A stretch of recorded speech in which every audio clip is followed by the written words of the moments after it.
Jared Polin, FroKnowsPhoto.com, and this is your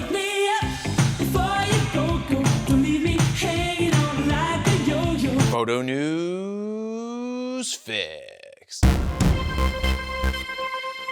Boy, oh boy, was it a busy week with some major announcements. Now, I won't be able to get to everything in this week's fix because it's already super long, but I will catch up on what doesn't fit in this week's fix next week in next week's fix. That's a lot of fixes. First up, Canon has announced the R6V and 20 to 50 millimeter RF-PZ lens. Now, more on that lens in just a minute, but first, let's talk about the R6V. Voltron. The R6V sports the same exact 32.5 megapixel full-frame sensor as the R6 Mark III and the C50. Now, Canon did its darndest to try and compare the R6V to the C50, but it's literally an R6 Mark III with some video tweaks. Now, one of those tweaks is an entirely different body design. Now, personally, I thought they were going to try and go smaller, but they actually went more boxy, thicker, and slightly larger, and I'm totally okay with that. I will tell you, though, the R6 III does feel better in my hands. Very good.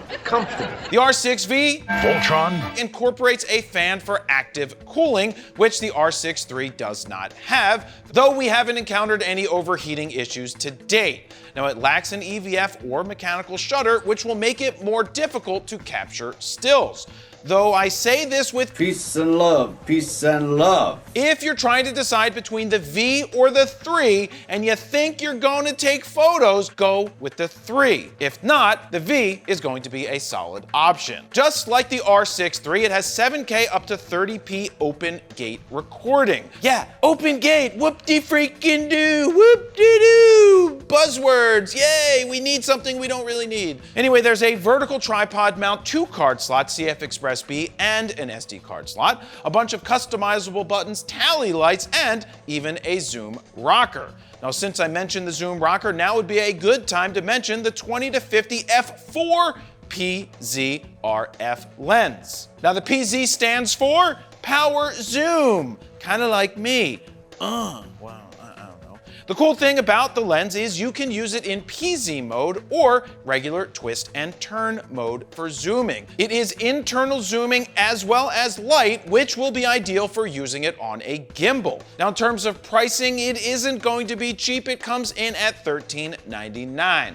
On the flip side, the R6V Voltron is $24.99, which is only $300 less than the R6 Mark III. Now, as I said before, if you think photo will be a part of your game and you're trying to decide between these two, the answer is the R6 III. If you don't care about photos pretty much ever or very small amount of time, the R6V is a solid choice for you.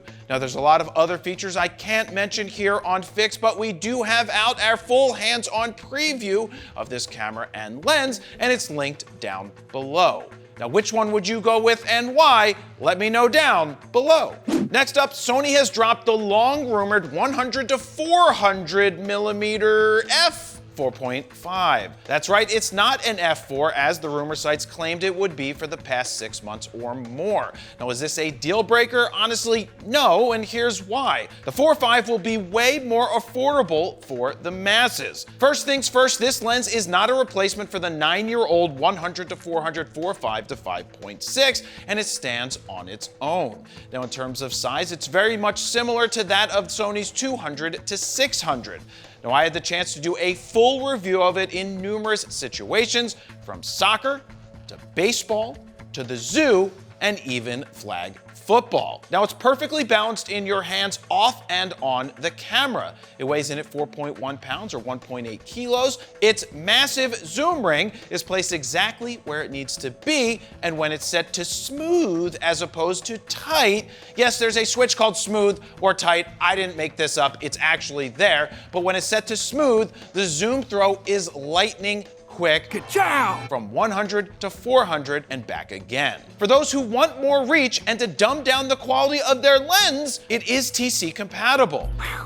There's a 95mm front filter thread as well as a 40.5mm drop-in filter option in the back of the lens. You've got solid image stabilization and lightning-quick autofocus thanks to 4 XD linear motors.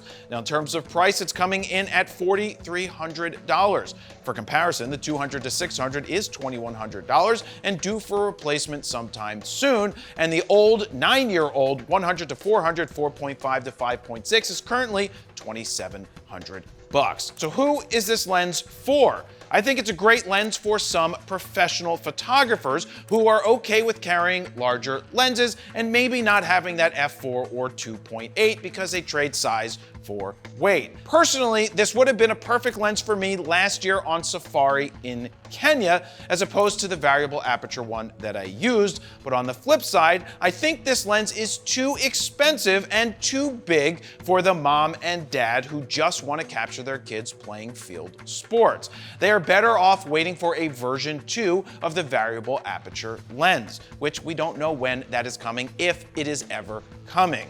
Nonetheless, Sony knocked it out of the park with this lens from top to bottom. You can check out my full hands-on lens review of this lens after this fix because it is linked down below as well.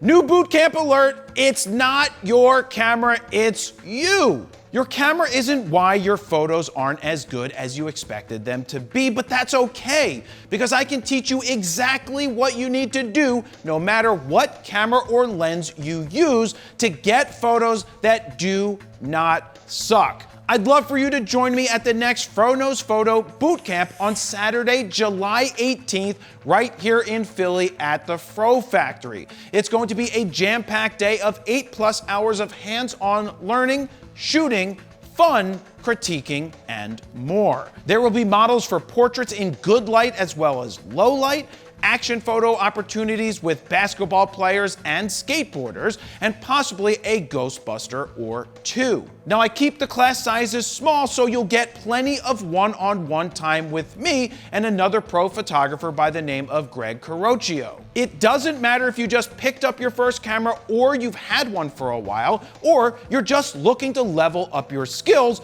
all skill levels are welcome. For real, the brand of camera doesn't matter, or how long you've been shooting doesn't matter. We got you covered no matter what. As always, space is limited and the last boot camp sold out. So to learn more and to lock in your spot, head on over to bit.ly/July18Fro or click the link down below. And finally, Sony has dropped their highest resolution full frame sensor camera ever, the a7R6. This camera sports a fully stacked 66.8 megapixel full frame BSI sensor. You heard that right, fully stacked and nearly 67 megapixels. And when I heard the early rumors about the camera being fully stacked, I thought, no way! I thought no way Sony would cannibalize their flagship A1 series. So is this an A1 II killer? I'll tell you at the end of this fix. It's unauthorized clickbait. Just like I did with the 100 to 400 lens, I ran this body through its paces in the real world, racking up solid keepers of soccer, baseball, animals at the zoo, which are honestly kind of meh, those photos, as well as flag football, which are not meh, according to me. Sony's high megapixel cameras were always considered slow at 7 to 10 frames per second, depending on if you're shooting JPEG or RAW or mechanical or electronic shutter. Well, with the A7R6, you can capture up to 30 frames per second with pre-capture of up to 1 full second with the electronic shutter and 10 frames per second with the mechanical shutter activated. No pre-capture for that because it's with the mechanical shutter. But what about the sensor readout speed? Sony's prior A7R series bodies had close to 100 millisecond readout speeds, which was pretty much useless for moving subjects. Did they fix it with the new one? Yes and no. But mostly yes. Sony says the readout speed is 5.6 times faster than that of the A7R5, which means it has a roughly 17.5 millisecond readout speed according to our math. Yay math. Math. When it comes to bats and balls in baseball, they still warp to the point where it ruins the results for most people. But it is plenty fast for just about everything else when you take the balls out of the court. But do keep in mind when you are panning and shooting, you're still noticing that the background gets a little wonky, where the light poles are meant to be straight up and down, but they no longer are, and they're bending as you are panning. Again, that's not a deal breaker, as in most situations, the electronic shutter captured great moments. Now, in terms of file size, you're looking at roughly 100 megs per RAW file and 50 per JPEG when you're in JPEG Fine. That's the price you pay for the luxury to be lazy and crop to your heart's content. Even though this is primarily a stills camera, it of course does video as well. It can do 8K up to 30p with a 1.2 time crop, 4K full width 4K up to 120 frames per second oversampled from 5K with a full pixel readout, but no open gate. No open gate equals not a big deal. Now, moving to the body and power supply for the camera, we have some changes. The body is similar to that of the A7 IV, but adds a notch to the lens mount to help you better line up the lens in the dark or in general. It actually did make it much easier to put the lens on without having to check the front of the camera. Now, this is the first Sony to have back illuminated buttons, and their implementation was spot on.